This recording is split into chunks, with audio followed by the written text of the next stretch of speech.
السلام عليكم ورحمة الله وبركاته. نحمده ونصلي على رسوله الكريم أما بعد فأعوذ بالله من الشيطان الرجيم بسم الله الرحمن الرحيم.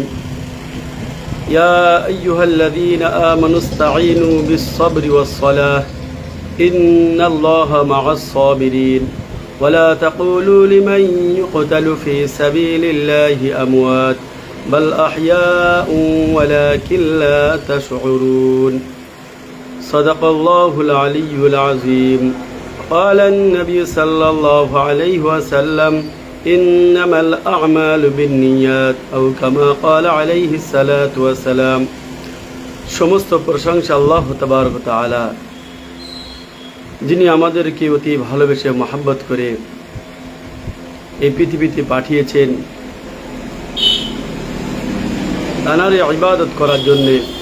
সেই জন্য কোরআনের একটা আয়াত আল্লাহ তাবারক ওয়া তাআলা বলছেন, ওমা খলাকতুল জিন্না ওয়াল ইনসা ইল্লা লিয়াবুদুন।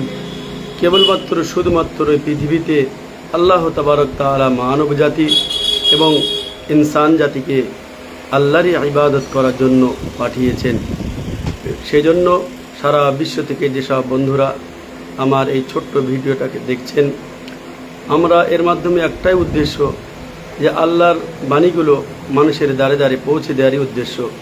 সেই জন্য আমরা একটু লক্ষ্য করলে দেখতে পারি, এই পৃথিবীতে আল্লাহ তাবারক তাআলা যাদেরকে অতি ভালোবাসেন তাদেরকে বড় সম্মান দান করেন।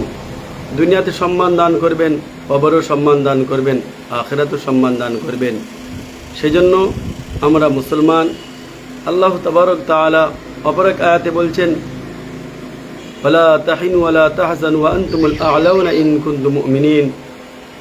যার অর্থ হচ্ছে এটা, যে তুমি কোনো রকম পেরেশানির মধ্যে থাকবে না, কোনো রকম কষ্টের মধ্যে থাকবে না, কোনো গমগিন হবে না।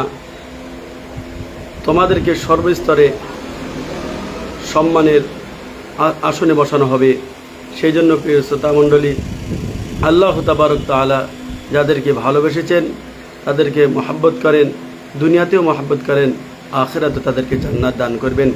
সেই জন্য আমরা চেষ্টা করব দুনিয়াতে যতদিন বাঁচব আল্লাহর হুকুম মোতাবেক নবী মুহাম্মদ রাসূলুল্লাহ সাল্লাল্লাহু আলাইহি সাল্লামের সুন্নত মোতাবেক জীবনযাপন করার তৌফিক দান করুন।